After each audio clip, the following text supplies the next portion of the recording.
Is the 16GB RTX 5060 Ti a good GPU for 1440p gaming? Let's find out. To test this, I'm using the MSI VENTUS 2X OC Plus version of the 5060 Ti, paired with the Ryzen 7 9800X3D CPU as part of my Be Quiet PC build powered by MSI. And we'll be experiencing the games today on one of the best monitors for the job. This is the MSI 271QRX 360Hz QD OLED monitor. By the way, if you are interested in any of the products featured in this video, you can find them on Amazon at the links in the description below. There is no need to spend that much money on Windows 11 Pro when you can get it much cheaper at cdkeyoffer.com. Additionally, use discount code iVadim to get 25% off and bring the total price down to $22. Furthermore, you can find Windows 10 Pro as well as Microsoft Office at much cheaper prices as well. Get yours now at the link in the description below, and don't forget to use discount code iVadim to get 25% off. Let's start our testing with one of the latest major releases of this year, Assassin's Creed Shadows. And I just wanted to share my thoughts on the Ventus 2X graphics card at this point. Yeah, unfortunately it is a little bit louder than I normally like, and that is reflected in the GPU fan speed. They're spinning at almost 2200 RPM. That is a little bit too much. It is nowhere near as noisy as some of those blower-style coolers that we used to have, but still, in a modern market, there are plenty of GPUs that perform much better in terms of acoustics. So I am a little bit disappointed with the Ventus 2X 5060 Ti version, mainly because I was quite impressed with the Ventus 2X designs previously on the RTX 4070, 4070 Super, as well as the 5070. I'll tell you more about the thermal performance as well as noise in my dedicated review of the Ventus 2X version of the 5060 Ti. I still have to run a lot of tests and experience it properly. For now, let's get back to testing Assassin's Creed Shadows. We are at 1440p resolution, native, so no upscaling for now, no frame generation, and the graphics settings are set to optimized, which means that we're pretty much staying at high or very high. Some are turned to medium, like BVH quality and ray tracing quality, those are on medium. The rest is on high, texture pool ultra high because we have a lot of memory, 16 gigabytes, that is more than enough. Very high, high. Yeah, as you can see, this set of settings is basically designed to maintain quite high level of graphics. But will the performance be enough on the 5060 Ti? That's what we need to find out. At native resolution, no, not really. It's a 30 plus FPS experience. But I kind of expected that to happen because this is a pretty demanding game. Even high-end GPUs kind of struggle here. Oh, and the GPU fan is actually ramping up to close to 2400 RPM right now. Oh, and we just surpassed 2400. Yeah, that is quite bad. And it's actually making even more noise than previously. But the GPU power is quite good. Take a look at that. 150 to 160 watts of power is being consumed.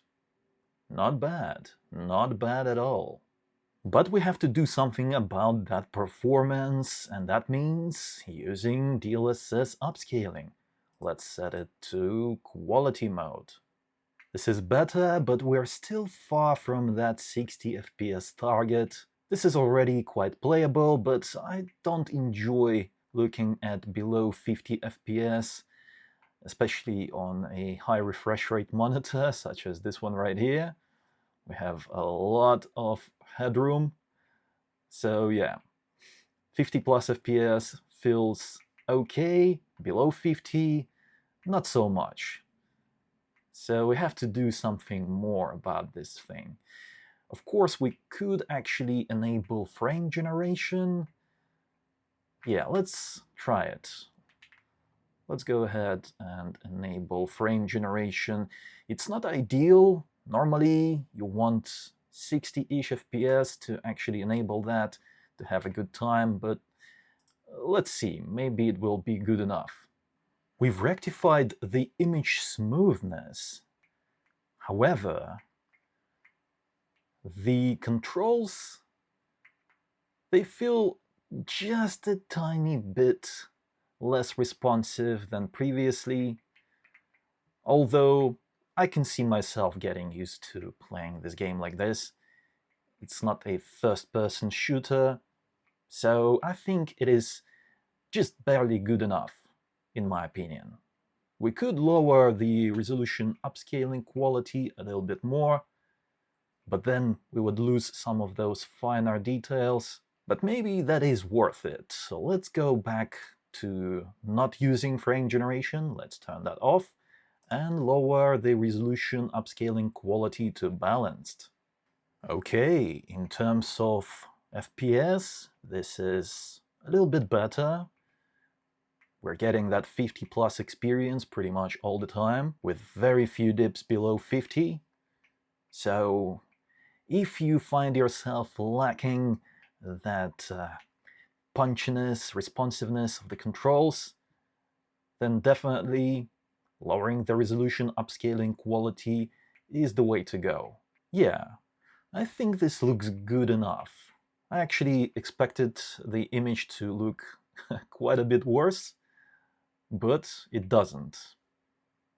It still feels nice.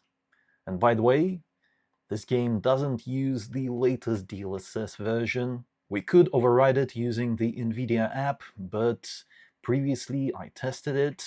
I tested DLSS 4 transformer model in this game, and it had some issues, like ghosting a lot.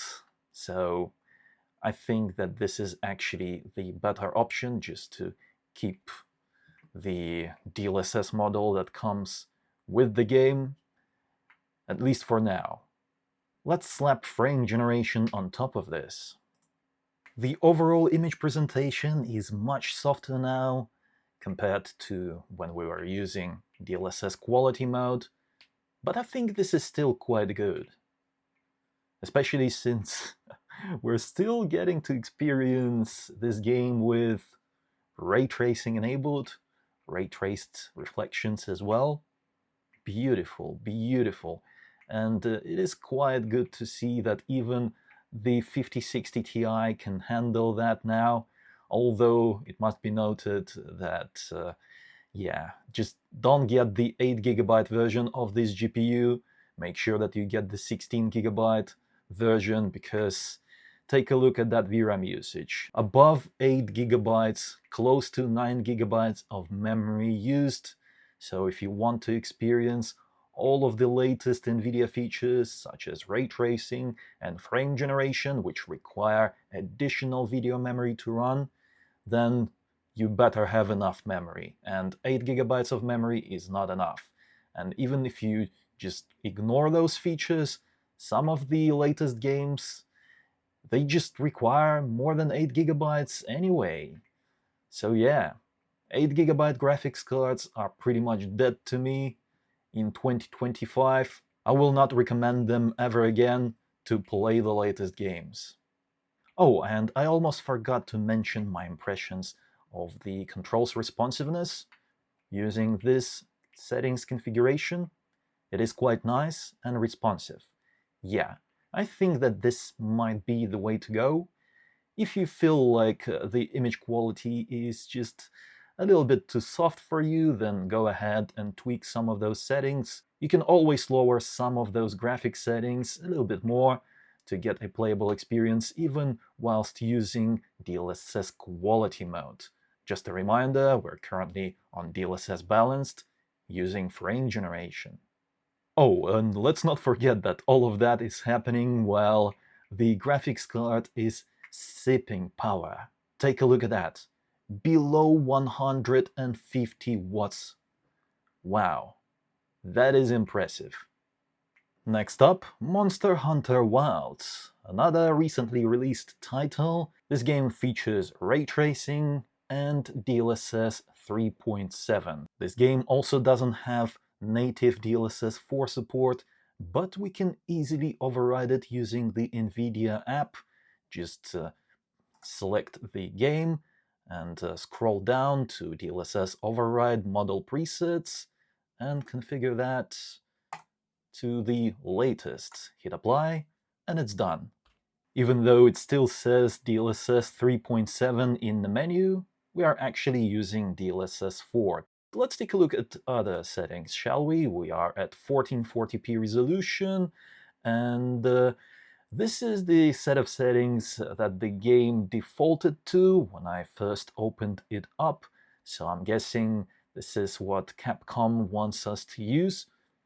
Yeah, why not? So let's give it a try. We are using ray tracing high texture quality, well, basically high graphics settings preset, okay? As you can see, everything is set to pretty much almost the highest. Some settings are just dropped by one level to medium, for example, in some cases. Yeah, not bad, not bad. So let's see what the performance is like. We're getting close to 60 FPS in most of the scenes, but when we start panning the camera, as always in this game, the FPS drops. I wonder if they will ever fix this issue, but generally, this is not too bad. This game actually feels horrible in terms of the overall smoothness. Doesn't matter what kind of graphics card you're using, it's just not smooth, okay? So just deal with it. Wait for the game developers to fix these issues. But at least it's not too bad. Take a look at the frame time and the frame rate. Those graphs are quite flat. It could have been worse. In terms of image quality, some elements are not looking as sharp because we're using DLSS balanced mode, but the overall experience is still pretty good. I would say it is acceptable. And anti-aliasing works pretty well in most cases. You can only spot like some visual imperfections on ropes, for example. That's always an issue for pretty much any anti-aliasing solution. You really need higher resolution to begin with if you want those wires and ropes to look beautiful, or just run at native 1440p. Unfortunately, the 5060 Ti is not quite powerful enough to do that with the latest games that are GPU demanding, such as this one right here. And disabling ray tracing doesn't actually improve the performance by that much. Take a look at this. We're getting 60-ish FPS right now in this scene, right? And once we disable ray tracing completely, let's have a look. 68 to 69 FPS, basically. Yeah, not a huge deal. Indeed, the game is a little bit more responsive. So if you really want that extra responsiveness, extra FPS, then go ahead and disable ray tracing. But I must tell you now that it appears that this game has been built around ray tracing, because some of these scenes just don't look right with normal lighting without ray tracing. Nah, it's not looking right. What I would do is actually use ray tracing and just enable frame generation on top of that. Let's do that. My god, even frame generation in this game doesn't work quite right. Take a look at those spikes on the frame time and the frame rate graphs. Yeah, this is not ideal. But the game still runs good enough, just barely good enough to call this experience playable. I can't say that this is enjoyable, but it is playable. And it is a little bit better than having 50 plus FPS, okay? It appears that Capcom really said, okay, we're going to use every NVIDIA feature, ray tracing, frame generation, and we'll make our players use it all to make the game playable. Not a good tactic, in my opinion, especially since this game doesn't really look all that impressive in terms of visuals. Yeah, if you compare it to something like Horizon Forbidden West, that game looks much better and it performs much, much better than this piece of crap. I can't believe that they've crafted this in 2025. Come on, do better. And since I mentioned Horizon Forbidden West, I guess it's a good idea to take a look at it next. You see what I mean? This game looks much more beautiful than Monster Hunter Wilds. The world is filled with all sorts of beauty, and the textures are much higher quality than in Monster Hunter Wilds. It's a better looking game in every way. And take a look at this. We are actually at 1440p resolution, native, using NVIDIA's DLAA. Maxed out graphics settings, everything maxed out. Field of view is maxed out as well, okay? And the kind of performance we're getting is just incredible. Native resolution, I remind you, okay? Well above 60 FPS. The game looks beautiful and feels nice and responsive. Smooth gameplay. You see, when I pan the camera, the FPS doesn't drop. Amazing, right? You can actually have those kind of games that, work properly. Of course, we can boost the FPS even higher by using resolution upscaling. Hold on, where is it? There it is. Lost it for a moment. DLSS Quality mode. Let's try that. The image still looks beautiful, and now we're getting above 90 FPS in some scenes and 80 plus in other scenes. Beautiful, smooth. Oh, and take a look at that. The GPU is actually using close to 170 watts of power. Okay. Previously, I've seen something like 150 to 160. Still, not bad. Let's fight this thing. Oh, I killed it. All right. Boom. Even during combat, 80 plus FPS, beautiful performance. This is how games should be made. Looking great and performing smoothly. And once again, I'd like to point out that we're actually using above 9 gigabytes of memory. So 8 gigabyte graphics cards are absolutely a no-go. It's just not a good idea to buy an 8 gigabyte GPU. This game doesn't use ray tracing, and it still looks absolutely gorgeous. It just doesn't need it.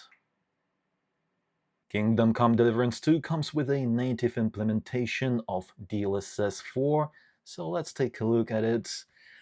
But we'll start at native resolution. 1440p resolution, experimental graphics quality preset, that is the absolute maximum. DLSS 4 transformer model, native AA, so no resolution upscaling for now, but we'll take a look at it later. By the way, this is yet another game that looks way better than Monster Hunter Wilds, and it performs better. Take a look at this. 40 plus FPS at native resolution, okay? But I don't think this is the best way to play this game. Let's see how low the FPS will drop. 30 plus over here. Alright. Let's actually lower the graphics quality a little bit. Let's set it to Ultra preset and take a look at native resolution once more. Yes, this is much better now. We're getting close to 60 FPS. I think that for the 5060 Ti, this is the way to go. Ultra graphics quality preset, because even on the Ultra preset, we're still getting dips that are getting us quite close to that 50 FPS mark. Okay. Yeah, this is not bad. We can work with this. We can actually go ahead and use upscaling now. Let's select DLSS 4 quality mode. This is it. A playable, smooth, nice experience. Chickens, okay. Let's go back to that spot where we had a massive FPS dip. Well, it wasn't massive, but it was substantial, I would say. Oh, still 60 plus FPS, well above 60 actually. Very nice. This is it. If I were playing this game on the 5060 Ti, then this is the set of settings that I would use. DLSS set to quality mode, Ultra graphics quality preset. The game looks beautiful, fine art details are preserved quite well. Yeah, this is a brilliant experience. Much better than what we had in all of the other games so far. Well, with the exception of Horizon Forbidden West. So Assassin's Creed Shadows and Monster Hunter Wilds, well, they were playable, but we had to make a lot of compromises in terms of visuals to actually make them playable on the 5060 Ti. But in this game, yeah, great visuals all around. Lastly, let's take a look how Cyberpunk 2077 works on the 5060 Ti, both with ray tracing as well as without. Let's start with the high graphics quality preset. We'll use DLSS 4 transformer model, native resolution, no frame generation, no ray tracing for now, but we'll take a look at ray tracing later, and we'll disable motion blur as well as film grain, all these nasty things. Okay, field of view is set to 100. Apply, and let's go. This is nice. Check it out. Well above 60 FPS at native 1440p resolution.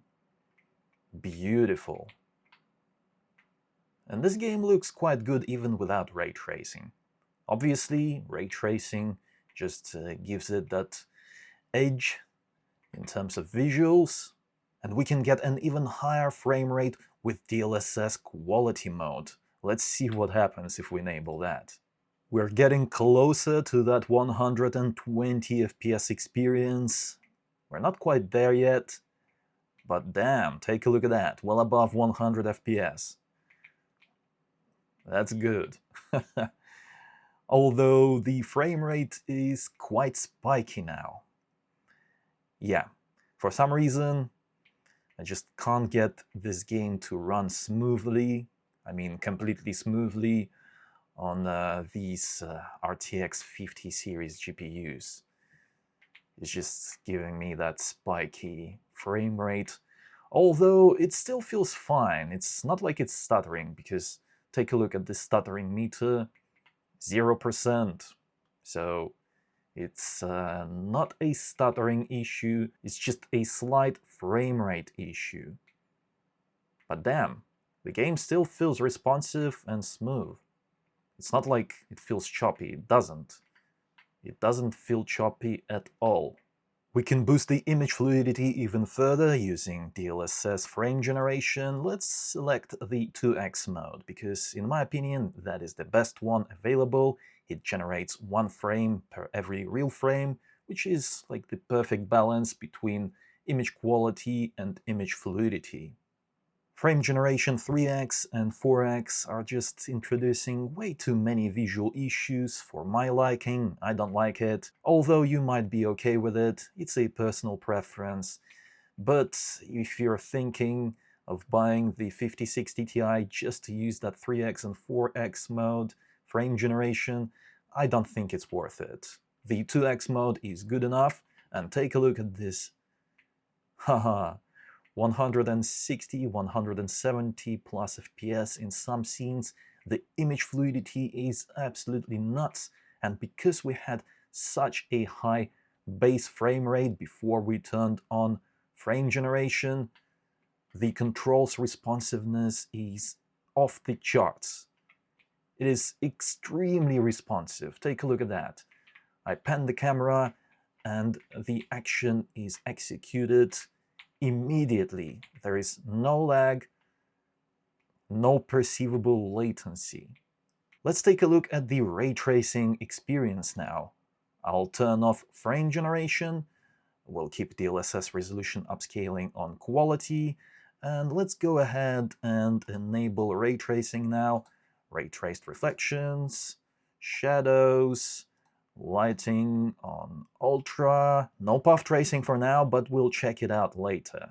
Other graphics settings are still set to high preset, okay?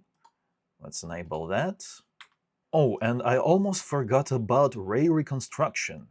We definitely must use it. Access to ray reconstruction is actually one of the best things about owning an NVIDIA GPU over an AMD one, because yeah, if you look at those reflections, for example, using an AMD GPU, those will look absolutely horrible on the same ray tracing preset, okay? This is basically ray tracing ultra, right? And look at that. Even on the 5060 Ti, those reflections look nice and clean.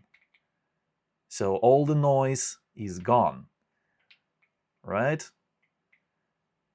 Not so on any AMD graphics cards. The 9070, the 9070 XT, yeah. This is much better. Obviously not in terms of performance, but in terms of visual quality, this is much better.